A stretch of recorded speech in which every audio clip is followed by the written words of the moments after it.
Tengo entendido que tienen un examen y supongo por eso la afluencia disminuida, y no creo que sea porque me tocaba hacer la presentación.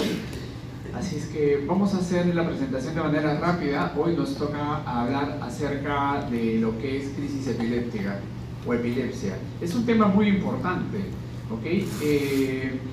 Al margen, si ustedes van a ser pediatras, emergencistas, cardiólogos o la especialidad que elijan, es un tema que ustedes tienen que manejar, porque es un tema inherente al médico. Ustedes no pueden escapar cuando vean a un paciente que está convulsionando. O sea, no pueden decir, no, yo soy radiólogo, yo soy cirujano y eso es para el emergencista. Es una verdadera emergencia médica y hay que saber el ABC en el tema del manejo sobre todo. Pero para yo saber el ABC tengo que tener marco conceptual. Y eso es lo que vamos a hacer el día de hoy. Vamos a hablar acerca de lo que es crisis epiléptica. Vamos a empezar hablando algunas definiciones, ¿ya? Por ejemplo, ¿qué entendemos por convulsión? Convulsión hace referencia estrictamente a un movimiento involuntario de una descarga eléctrica. Pero es un movimiento involuntario del tipo motor. ¿Okay? Es lo que ustedes habitualmente evalúan, ¿no? Una sacudón, un movimiento. Eso es una convulsión. Pero algo más amplio es una crisis epiléptica. Una crisis epiléptica es un conjunto de fenómenos, sean motores o no motores, como consecuencia de una descarga. ¿Eso qué significa? Puede haber una crisis epiléptica, pero sin convulsión. O sea, el paciente puede estar con una apariencia estado de relajación y puede estar en una crisis epiléptica. A veces usamos como sinonimia de epilepsia a la convulsión, ¿no? Está convulsionando. Pero recuerden que convulsión es un fenómeno estrictamente motor.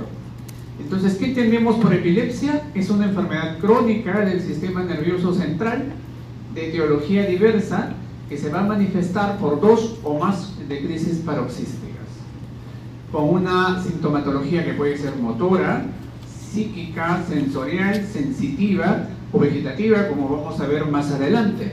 La prevalencia puede variar de 0,5 a 1,5 en la población general. Es un trastorno neurológico. Es uno de los trastornos neurológicos más frecuentes, seguidos de la cefalea, ¿no?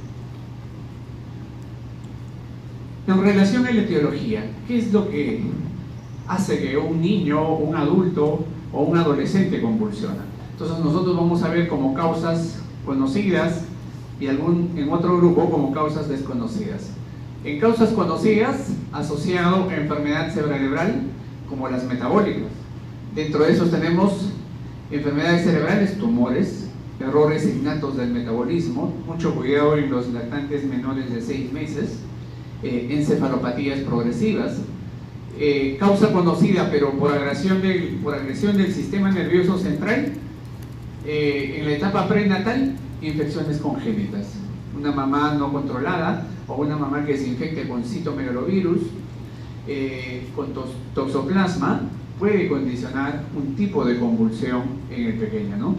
Las teratogénicas, malformaciones congénitas, malformaciones a nivel del cerebro, de la línea media, también como causa de convulsiones. En la etapa perinatal, que es una etapa crítica, de repente la gestante se hace todos sus controles, todo está marchando bien, pero recuerden que en el momento del parto es una etapa crítica.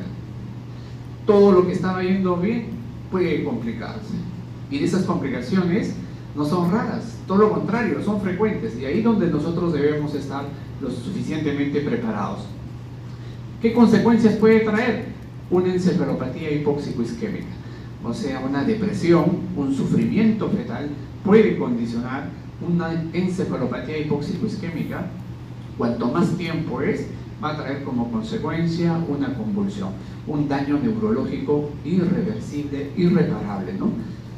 Una infección del sistema nervioso central. Cuando ustedes hacen sus prácticas en los hospitales, van a ver en esta etapa muy crítica, que es la etapa neonatal, infecciones neonatales. Y ahí en esas infecciones nosotros lo enmarcamos en un grupo grande que se llama sepsis neonatal. y el 30% de todos los que son diagnosticados como sepsis neonatal hacen meningitis. Entonces, esa meningitis, con suerte no mueren, pero les aseguro que deja una huella, una marca, una secuela. Trastornos metabólicos, la hipoglicemia, la hipernatremia, la hipocalcemia, etcétera, también generan cuadros convulsivos. En la etapa postnatal, lo mismo, trastornos metabólicos como la hipoglicemia, hipocalcemia, hiponatremia, hipomagnesemia, etcétera, por agentes tóxicos, de repente lactantes o niños más grandes, el plomo, el mercurio, aparentemente no estaría en nuestro día a día, pero les aseguro que sí. En esos juguetes que ustedes suelen regalar, juguetes que son comprados en Mercado Central y no son Fisher Price u otra marca reconocida, tienen altas concentraciones de plomo. ¿Ya? Como causas desconocidas tenemos a epilepsias idiopáticas y epilepsias criptogénicas, ¿no? Una de ellas de origen desconocido, y la epilepsia criptogénica sabemos que tiene una etiología existente, pero hasta el momento no sabemos qué es. Vamos a continuar con la etiología, de repente ya de una manera más segmentada. En los neonatos, por ejemplo, lo que habíamos mencionado, la hipoxia isquémicas perinatales, es bien terrible estas complicaciones, chicos. Una de ellas, por ejemplo, es la parálisis cerebral. Es un daño irreversible para toda la vida. Ustedes, antes de ser especialistas, van a ser médicos cirujanos, siempre les menciono, y ustedes van a ser pediatras, ginecólogos, internistas, cirujanos, y van a atender un parto. Si ustedes advierten que va a ser un parto complicado porque su presentación en su evaluación es podálica, porque de repente no van a tener un ecógrafo donde van, porque ayer los chicos que han hecho el internado y se han titulado, están adjudicando plazas entre ayer y hoy día, ya dicen, bueno, en mi centro no hay nada. Entonces, estrictamente su evaluación es clínica, y ustedes tienen que advertir estos riesgos. La hipoxia, un chico que demora en el trabajo de parto. Si ustedes ven que va a demorar en el trabajo de parto porque en su evaluación de repente la madre tiene pelvis estrecha o es adolescente, deriven, porque es una complicación prevenible, pero que puede ser dañino para este pequeño para toda la vida, ¿ya? La hemorragia intracerebral, traumatismos, infecciones agudas, trastornos metabólicos que habíamos mencionado, abstinencia a drogas, en aquellos niños que vienen de madres consumidoras, ¿no? En los niños o en los lactantes más grandes, las convulsiones febriles, que lo vamos a ver más adelante, trastornos genéticos, trastornos del desarrollo, también los traumatismos, ¿no? Siempre el niño que está aprendiendo a caminar puede rodar por las escaleras, o el lactante que se sube en un andador que está contraindicado, se sube, se cae. Muchos accidentes. Y en los adolescentes, traumatismos, trastornos genéticos, infecciones, y acá tenemos a la cabeza las parasitarias. Con respecto a la fisiopatología, o sea, ¿por qué se produce una convulsión? O al final, molecularmente, ¿qué es lo que está ocurriendo en el sistema nervioso central para que se genere esa descarga eléctrica? Entonces se dice que hay algunas teorías, unas 3 teorías. 1, por alteración de la síntesis energética. 2, por un desbalance entre los neurotransmisores, ya sea por exceso o por deficiencia de neurotransmisores inhibitorios. Y la tercera teoría, por alteración en la membrana celular, ¿no? Vamos a ver cada una de estas teorías, de qué manera se da. Por ejemplo, en la alteración de la síntesis energética. La hipoxemia, miren lo dañino que puede ser la hipoglicemia. Por eso nosotros nos desesperamos, ¿no? Todos decimos, no hay mejor cosa que la leche materna, promovemos que ni bien nazca el niño, contacto piel a piel, inmediatamente succione, pero va a haber condiciones especiales que no nos va a permitir. De repente el parto se complicó, es una cesárea, al final la mami termina sedada o anestesiada más de la cuenta, y ese niño, una vez que corta el vínculo con la madre, va a tener que depender exclusivamente de él. ¿Y eso qué significa? Que va a tener que alimentarse. Si no hay leche materna, tendremos que apoyarnos por esos momentos, de repente con una leche artificial. Porque si yo soy más papista que el Papa, yo le digo, no, yo quiero leche materna y me niego, ¿qué es lo que va a ocurrir? Una hipoglicemia. Y la hipoglicemia es tan catastrófica, tan dañina como la hipoxia, que puede generar un daño de manera irreversible y permanente. ¿Ya? Entonces, habíamos visto que la hipoxia, la hipoglicemia son entidades que pueden comprometer la integridad de la cadena respiratoria mitocondrial, generando una disminución en la síntesis de productos fosforilados como el ATP, ¿no? Y de esta manera altera la función de múltiples enzimas, generando una alteración en la bomba sodio-potasio ATPasa, ¿no? Que es la encargada de la homeostasis, del equilibrio del potencial de la membrana.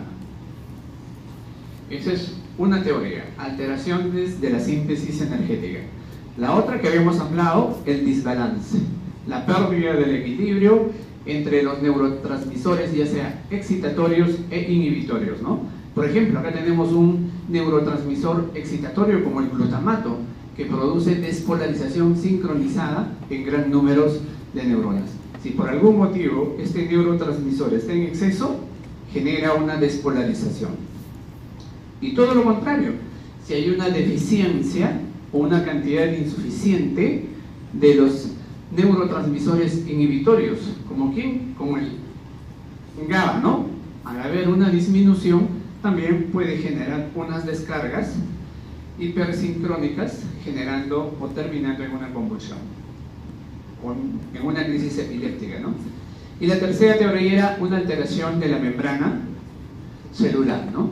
El calcio y el magnesio interactúan en la membrana celular como una especie generador de equilibrio, pero dice, cuando hay una inhibición del movimiento del sodio a través de la membrana celular, por tal razón, la hipocalcemia e hipomagnesesia van a desencadenar un incremento de la entrada del sodio a la célula con su consiguiente despolarización hipersincrónica, generando los movimientos involuntarios.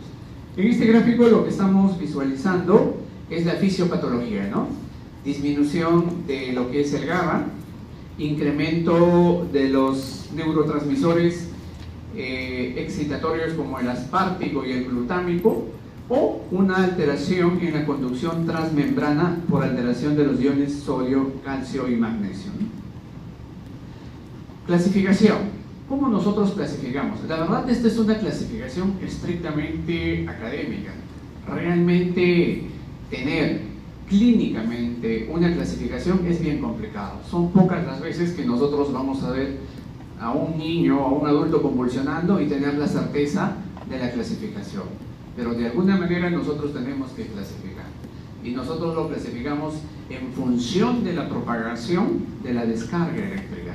Entonces, en función de la propagación de la descarga, la ILARE, que es la Liga Internacional de la Lucha contra la Epilepsia, vamos a dividirlos en convulsiones parciales, en convulsiones generalizadas primarias y en convulsiones no clasificadas.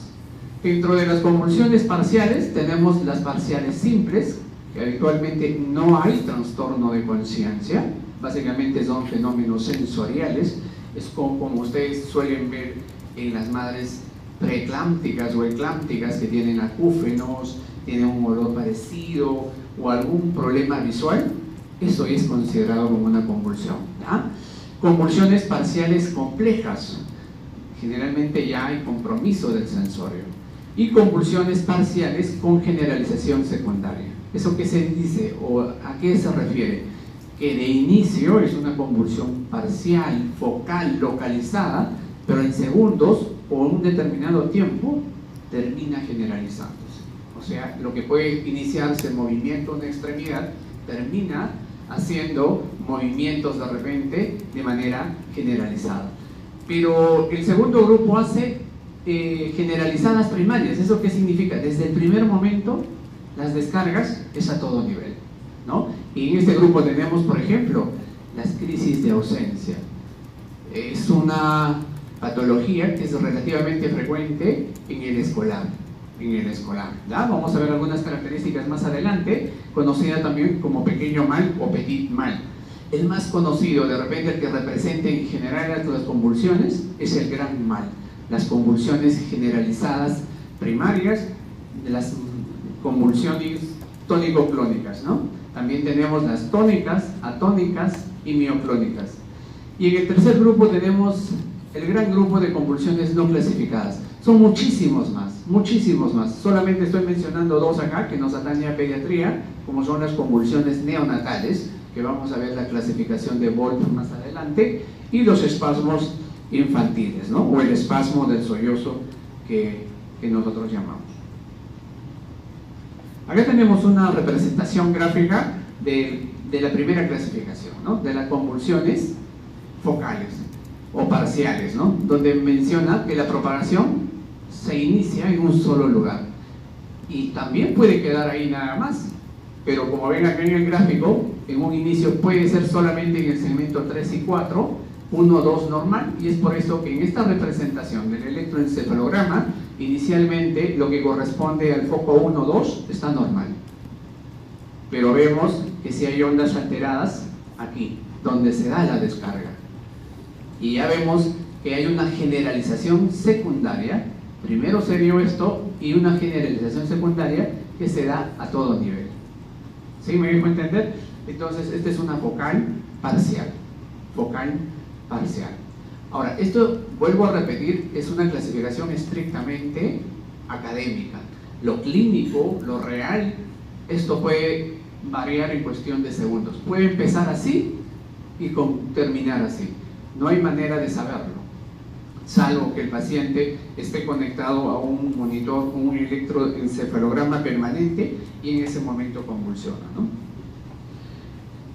Aquí tenemos la otra clasificación, que es las primariamente generalizadas. Como ven en el gráfico, el inicio del foco, por decirlo así, es en todo nivel. Foco 1, foco 2, 3, 4 de manera generalizada, ¿ya? Esto es las primariamente generalizadas. Y dentro de este grupo, ¿quiénes están? El pequeño mal, el gran mal, que es la famosa convulsión tónico-clónica, que cuando nosotros decimos está convulsionando y está sacudiendo todo el cuerpo, ¿no? Esto es la clasificación de Wolf para neonatos y los tipos de crisis convulsivas, ¿no? Entonces, por ejemplo, ¿cuál es la manera de presentación más frecuente? Ustedes ya han llevado neonatología y probablemente ya hayan tocado también este tema. Son las convulsiones sutiles o mínimas, que su presentación va a ser en la gran mayoría, en el 65% de los casos. Y este tipo de convulsión es bien típico, porque el lactante puede solamente estar haciendo como una especie de reflejo de succión. Dice, mi niño tiene hambre, y no es que tiene hambre, puede ser una convulsión.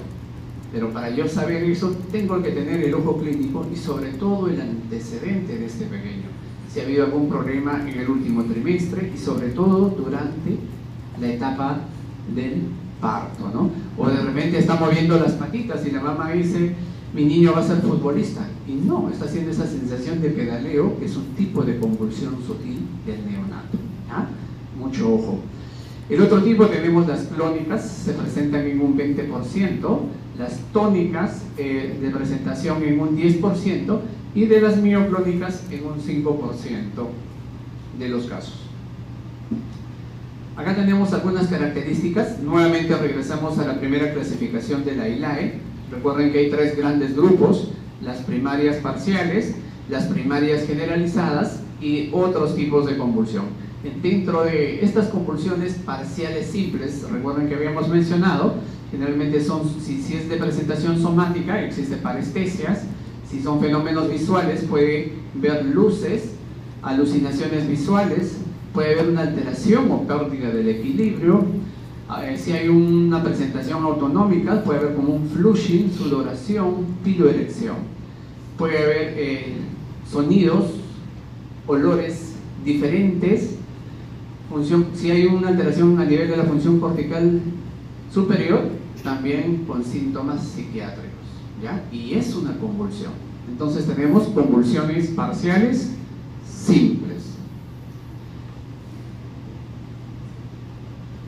Ahora vemos las convulsiones parciales complejas. Como les había mencionado, se acompañan del compromiso de conciencia, o sea, puede haber una pérdida postural. Frecuentemente con aura es de inicio súbito, hay amnesia anterógrada, puede haber automatismos, inclusive afasia posictal, ¿no? Después del periodo de haber perdido la conciencia, de repente a la hora del despertar no articula palabras, ¿no? Generalmente son por algunos minutos, muy raro que dure varias horas, ¿no? Y la otra tenemos las convulsiones parciales con generalización secundaria. Recuerden que estamos en el primer grupo todavía, en las convulsiones parciales, pero como les habíamos mencionado, la característica es que inician en un solo foco y de ahí tienden a generalizar, por eso son con generalización secundaria, ¿no? Usualmente son parecidos al gran mal, tónico-clónica, probablemente clínicamente cuando ustedes lo vean, no hay manera de determinar. La única manera es si yo estoy haciéndole un electroencefalograma, ¿no? Como dice acá, difícil de diferenciar de una tónico-clónica generalizada. A veces la focalidad solo se pesquisa en el electroencefalograma, a veces no, yo pienso que siempre, porque clínicamente no tengo manera de determinarlo. Las convulsiones generalizadas, imposible de excluir por completo un origen parcial que rápidamente generalizó y prácticamente se definen con una actividad bilateral clínica y hay electroencefalograma sin actividad focal detectable. Pasamos al segundo grupo, aquellas que son generalizadas de manera primaria, y tenemos la crisis de ausencia, el pequeño mal, episodios súbitos que son breves de pérdida de conciencia sin perder el control postural, ¿no? De repente un niño solamente se queda con una mirada fija, o el niño está caminando y se le cae un objeto de la mano, y esto es de manera repetitiva, ¿no? De manera repetitiva. Generalmente dura segundos, la conciencia se recupera súbitamente, en segundos, ¿no? Sin confusión posictal. Como dice acá, nos debería alterar, o usualmente con leves signos motores bilaterales, de repente van con unos pequeños movimientos de extremidades superiores e inferiores. Pueden comenzar tempranamente a partir del 4º año de vida hasta los 8 años, o la adolescencia puede ocurrir cientos de veces al día. Miren, o sea, no estamos hablando de algo insignificante. El paciente puede no darse cuenta, que es la mayoría de veces. Ojo en aquellos que refieren soñar de día o tienen un bajo rendimiento escolar, o como les decía, aparentemente no tienen fuerza en las extremidades, o se cayeron al caminar, o se caen los objetos de la mano, o tienen una mirada perdida o profunda.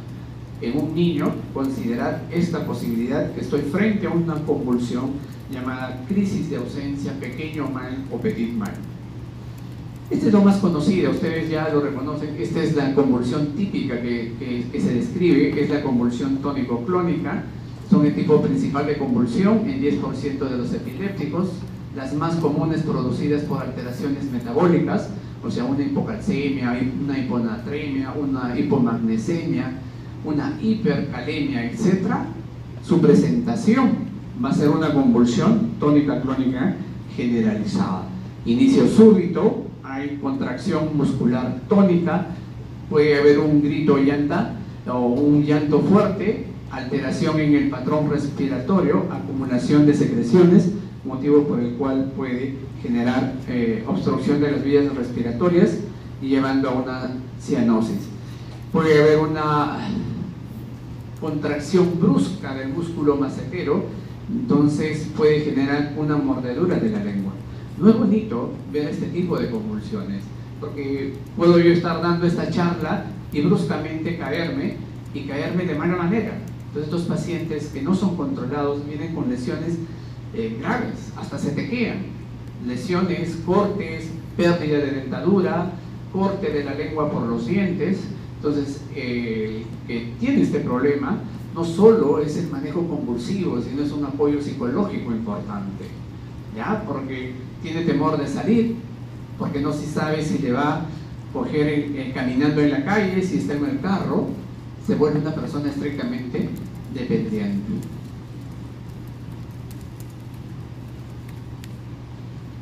Aquí tenemos las tres fases del ciclo de este tipo de convulsiones. En la primera fase tenemos la fase tónica, donde hay una contractura generalizada, la fase clónica, donde hay movimientos y sacudidas bruscas de los miembros, y posteriormente una fase de relajación, ¿no?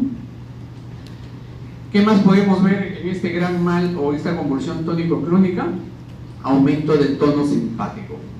Y dentro de eso nosotros tenemos aumento de la presión arterial, aumento de la frecuencia cardíaca, o aumento a la observación, a la exploración de los ojos, vemos vidriasis. Esto es un signo muy importante, muchachos.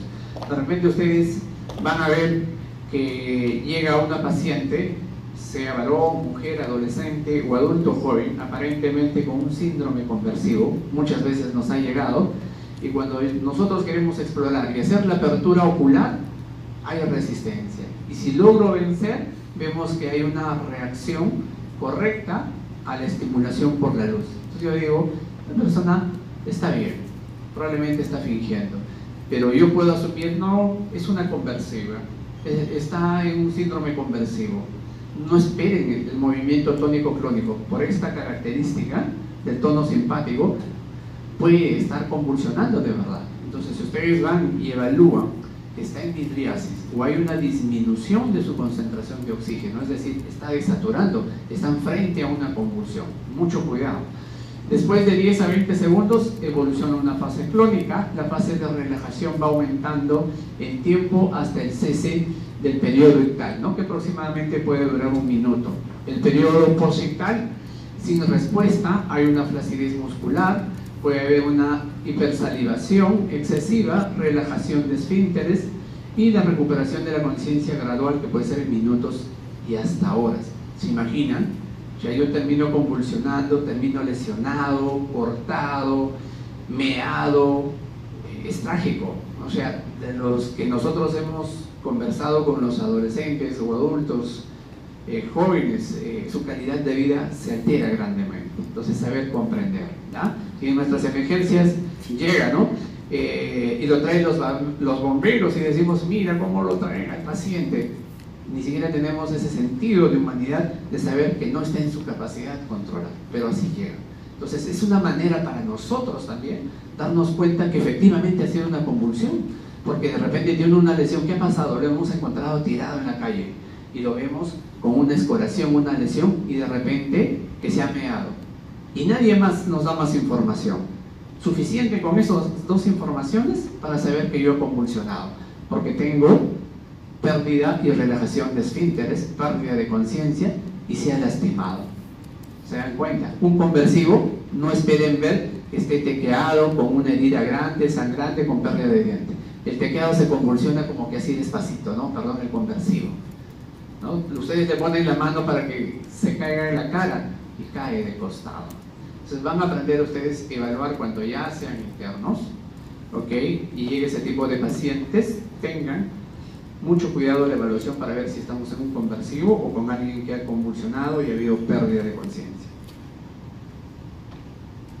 Algunos síndromes epilépticos raros, como le digo, de verdad, cuando ustedes ven las clasificaciones, son como las cardiopatías, son cientos. Acá tenemos algunos síndromes epilépticos que se ven en pediatría, como el síndrome de West, Lennox-Gastaut, la epilepsia mioclónica juvenil, epilepsia mesial temporal lobar. El síndrome de West es una convulsión de los primeros 6 meses de vida, no conocemos realmente la causa, se da en ipsarritmia, sacudones como movimientos de los miembros superiores al estilo de la chilindrina, con una especie de grito, y cuando hacemos el electroencefalograma nosotros vemos ipsarritmias, ¿no?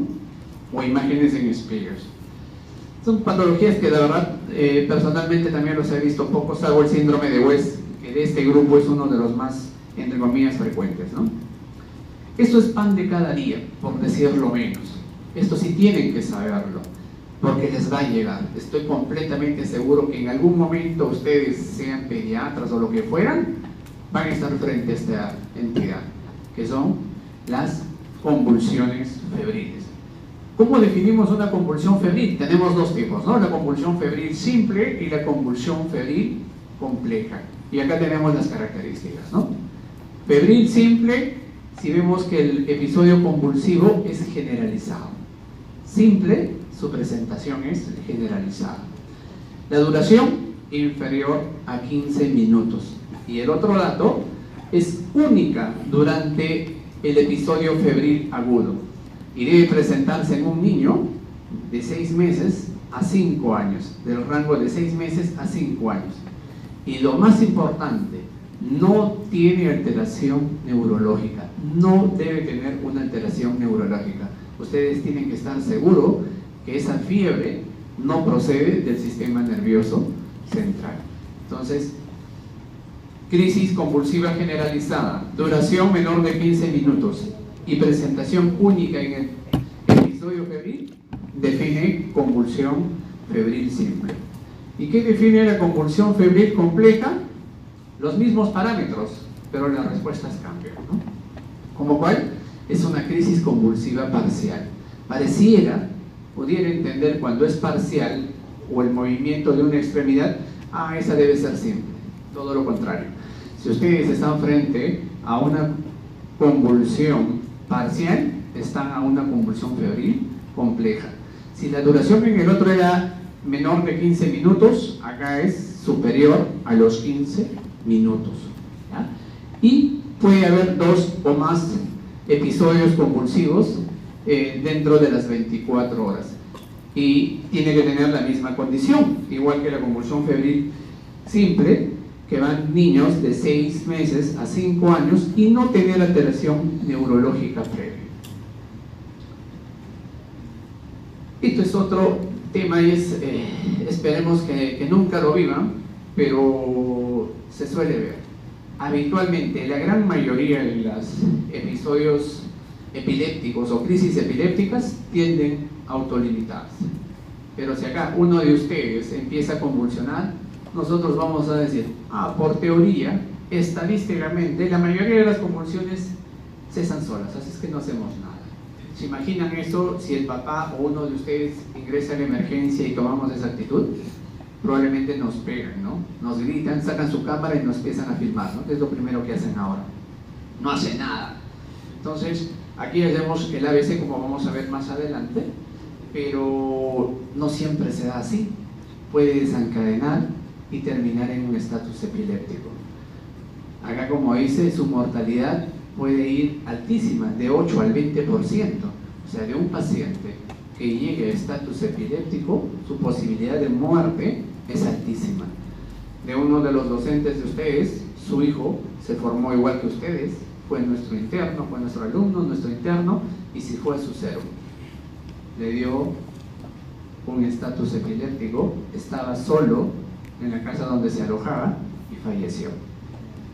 O sea, es de mucho cuidado las convulsiones, las epilepsias. Es una persona que yo tengo que estar pendiente, porque a pesar que está con su medicación, de alguna manera puede venir o puede desencadenar en una crisis. Y un estatus epiléptico, ¿qué significa? 30 minutos de convulsiones continuas, ¿no? O falta de recuperación entre una convulsión definida. Dice, 3 convulsiones definidas en un término de 1 hora, también menciona estatus epiléptico. ¿Ya? ¿Eso qué significa?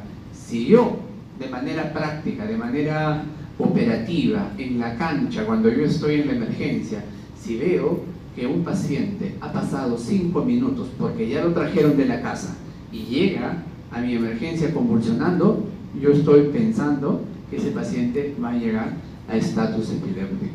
Entonces mi actuación tiene que ser rápida. ¿Ya? Como dice acá, el estatus puede dejar secuelas en el paciente, por eso debe ser tratado de manera rápida. Su presentación puede ser de 10 a 50 casos por 100.000 habitantes. La mortalidad puede variar de 8 al 20% dependiendo de la edad, duración y la causa, ¿no? ¿Cuáles son las causas? Abandono de los fármacos antiepilépticos, ¿no? Puede ser de causa metabólica, también el alcohol.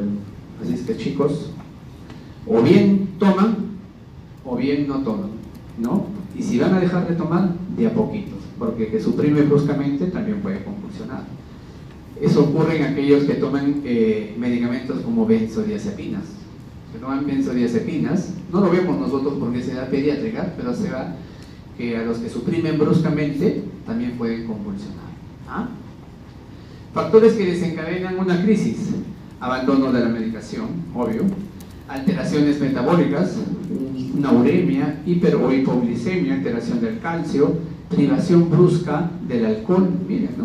Es por eso que a los alcohólicos es progresivo, porque puede generar como un síndrome de abstinencia y terminar en convulsión, ¿ya? O las benzodiazepinas.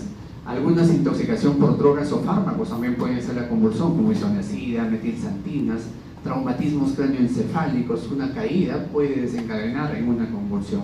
Tumores cerebrales, que duda cabe, una lesión expansiva también puede generarte un episodio convulsivo.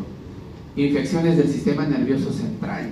Si bien es cierto, sabemos que el 99% de los pacientes que hacen MEC generan fiebre, es el signo de repente más importante, pero la convulsión se da en un 50%, ¿no? Alteraciones del ciclo sueño-vigía, un despertar súbito, etcétera, como factores que desencadenan una crisis. El diagnóstico, historia clínica, ¿no? Los antecedentes familiares. En pediatría es importante el momento del parto que les había mencionado, antecedentes personales, si ha tenido una convulsión febril previa, si fuera el caso, características de la crisis. Es difícil de precisar, a veces la mamá ve sacudida pero no nos da más información. De repente a nosotros nos interesa lo que les mencionaba inicialmente, si esa convulsión inicialmente fue parcial y de ahí terminó en una generalización secundaria, si hubo relajación de esfínteres, si hay oculoversión para ver dónde está el tipo de lesión, si había cialorrea o hipersalivación, cianosis, datos que confirmarían que estamos frente a un cuadro convulsivo, ¿no? El examen físico tiene que ser un examen físico general y una exploración neurológica detallada, ¿no? Y la tercera parte, las pruebas complementarias. Si yo sospecho que fue por un tipo de convulsión generalizada, tónico-clónica, como habíamos mencionado, de repente la causa es alguna alteración bioquímica, entonces hago mi dosajes, ¿no? Hipocalcemia, hipercalcemia, hiponatremia. En pediatría es frecuente y sobre todo en los lactantitos la hipoglicemia, entonces también es importante, ¿no? Pedir un hemograma para ver si estoy frente a un cuadro infeccioso, factores de la coagulación, hacer un electroencefalograma, una tomografía para ver si hay algún tipo de lesión anatómica, estructural que esté condicionando la convulsión, punción lumbar para un proceso infeccioso si estoy sospechando que hay un cuadro de meningitis, ¿no? Y de repente es uno de los exámenes de elección, si no es el mejor examen cuando sospecho de meningitis. Con respecto al tratamiento, tengo que tener principios básicos como la monoterapia como inicio de tratamiento, ¿no? Debo usar una dosis mínima eficaz. El uso de un solo fármaco reduce el riesgo de efectos adversos, interacciones, menor costo y facilita el cumplimiento terapéutico. Este tratamiento son principios básicos o ideales, pero no siempre se van a dar así. Pero son las consideraciones que yo debo tener antes de iniciar el tratamiento. Elegir el fármaco más adecuado para cada caso en función del mecanismo de producción, como habíamos hablado, las teorías de la producción de la epilepsia, ¿no? La dosis se calcula en función de la edad y peso del paciente, es importante, porque de repente le doy una dosis subterapéuticas y el paciente está convulsionando, no porque no funcione la medicina, sino que la dosis no es correcta, ¿no? La monitorización, determinar los niveles del fármaco en sangre, lo que les mencionaba, para ver el rango terapéutico, o también monitoreo de la función hepática, porque estos medicamentos pueden generar efectos secundarios. Cuando no se consigue el control de la crisis, cambiar de fármaco o añadir un nuevo fármaco, ¿no? Y acá dice la eficacia y tolerancia. La eficacia se define por la ausencia de las crisis y la tolerancia por la ausencia de los efectos adversos. Estos serían los principios de un tratamiento adecuado, ¿no? ¿Qué otras medidas generales urgentes? Lo que les mencionaba, mantener la vía aérea permeable. Aquí no es que esté en paro cardiorrespiratorio, aquí no es la secuencia CAB, aquí es el ABC. Como dice acá, mantener la vía aérea permeable, poner al paciente en decúbito lateral, retirar cuerpos extraños de la boca si hubiera, colocación de un tubo de Guedel o de Mayo, aspirar secreciones. Estos son como indicaciones en un servicio de urgencias o de emergencias, ¿no? Pero si estoy en la calle, suficiente ponerlo, acostarlo, ponerlo de manera lateral y tratar de limpiar las secreciones.